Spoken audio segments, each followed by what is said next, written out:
What's up mga boss? Alam nyo ba na ang Quevian Tunnel pala ay pwede mong madaanan kapag pupunta ka o galing ka ng Batangas? To this video nga pala, galing si Boss M sa Batangas. At syempre, sinimulan natin ang ating paglalakbay mula Quezon City hanggang Batangas. Time check muna tayo, alas 5 ng madaling araw. At syempre, sa biyaheng ito ay hindi tayo nag-iisa mga boss. Kasama natin ngayon ang Team Alog. At ang motorismo, shoutout nga pala kay Sir JD, sobrang napakabait, sobrang maasikaso. Maraming salamat po sa motorismo sa pagsuporta sa Team Alog. At dito na nga tayo sa Shell Macapagal Bradco sa Parañaque. Halos boundary lang ito ng MOA mga boss kasi halos tulay lang yung pagitan dito. At syempre, ayaw nating magkaroon ng aberya sa biyahe kaya dapat na tayo magpagas at magpa-full tank ng 1 litro. Shoutout nga pala kay bossing natin na nagasolina sa motor natin. At dito nga pala ang meeting place ng grupo mga boss at pagdating natin dito ay meron kagad sumalubong sa atin isang parking boy. Aba, sila na raw bang bahala mag-parking? Ayan na, kinuha agad yung motor. Shoutout nga pala sa Team Alog. Ito mga boss yung mga kasama ko. Ayan yung mga motor nila. At syempre sa isang grupo hindi maiwasan ng kulitan. Napakasarap kasama. At bago simulan ng biyahe, syempre kapag ka-grupo kayo, dapat may konting briefing at magtalaga ng marshal para kung paano kayong buo umalis, gayon din kayong buo makakarating sa paroroonan ninyo. Dito nga pala ang first stopover natin mga boss, Caltex Aguinaldo Highway sa Imus, Cavite para sa quick snack.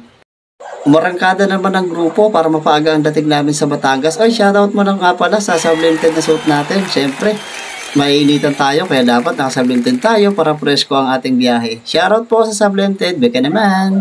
Ang sarap talaga mag-rides mga boss. Ano pang hinihintay ninyo kapag may bakante kayong oras? I-rides mo na yan.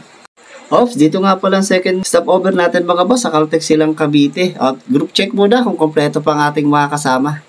Quick snack at bawas sa mga gusto magbawas para sa biyahe, tuloy-tuloy at walang aberya.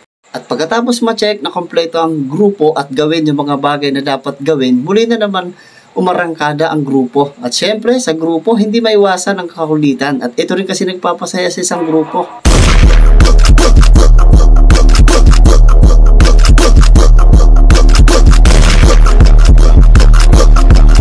At pagkatapos nito, muli naman kaming umarangkada ay bago pa kami nasiraan ng loob. Dito nga pala kami dumaan sa 193 TCI Bypass Road sa Tagaytay.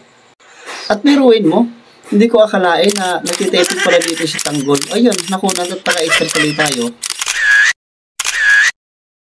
At eto na nga, dumating na kami sa boundary o sa arko ng Nasugbu, Batangas. At syempre, Batangas na ito, alam na dis kung ano dapat natin titikman dito. At syempre, sa haba ng ating biyahe, gutom na tayo kaya kailangan natin kumain. At dito nga kami kumain sa Bayanis Lomi House and Restaurant. At titikman natin kung ano ang masarap dito sa Batangas. At eto na nga mga bossing. In-order agad natin ang special lomi dito sa Batangas at tinikman kung gaano kasarap ito. At inihain sa atin ang overloaded at punong-puno ng toppings at talaga naman sold na sold. Pawi ang matinding gutom at sa haba ng biyahe. Pagkatapos namin kumain at mabusog, muli na namang gumayak ang grupo para pagpatuloy sa aming mga paglalakbay. Wala nang paligoy-ligoy pa, agad naman umalis ang aming team para marali makarating sa aming pupuntahan. At andito na nga pala kami sa pintuan ng aming pupuntahan. Dito lang pala yan mga boss sa Liam, Batangas. Bago nga pala kami pumasok dito, kailangan namin magbayad ng parking fee. Dire-diretso na nga pala kami dito kung saan kami magpapark ng aming mga motor. At pagdating namin dito sa parking, grabe, sobrang lawak. Kahit eroplano, pwede naman din dito. At pagkatapos makapag-parking ang lahat, naglakad na kami. At dito pa lang mga bossing, sa paglalakad namin, ang grabe, ang ganda ng tanawin, sobra. Yung iba nga, napapalingon talaga at lumilihis pa sa paglalakad. Kasi matotropa, talagang lingon niya, sobra, sumasabit pa. Nasa tabi pa lang kami ng dagat, pero grabe ng tanawin. Talagang napapalingon pa yung mga kasama ko sa tanawin napakaganda. Ay, grabe ba? Dinekos-bekos ba? And finally, andito na kami sa treehouse kung saan dito kami tutuloy at matutulog at magpapalipas ng gabi. At ipapakita ko rin po sa inyo mga boss kung gaano kaganda at komportable ang tutuluyan natin dito. Meron sila ditong lutuan, lababo, plato, kutsara, tinidor, at meron din ditong videoke na kung gusto mong kumanta magdamag. Meron din silang ditong malinis na palikuran. At akyatin natin ang taas kung saan tayo magpapahinga o matutulog mga boss. At tamang-tama ito sa magbabarkada, malaking pamilya na mag-outing. Pwede kayong tumuli dito dahil merong malalapad o malalaking mga higaan dito na goods mga boss. At pagkagising mo, pwede ka rin dumungaw agad dito at makikita mong lawak ng dagat at simoy ng hangin na napakasarap mga bossing. At eto nga, pwede kayo mag-bonfire dito mga boss. At eto nga, gumawa kami ng sarili namin bonfire. At kasama ko, napapaselfie pa. At pagkatapos naming maayos ang bonfire, eto na nga, sinisindihan na namin.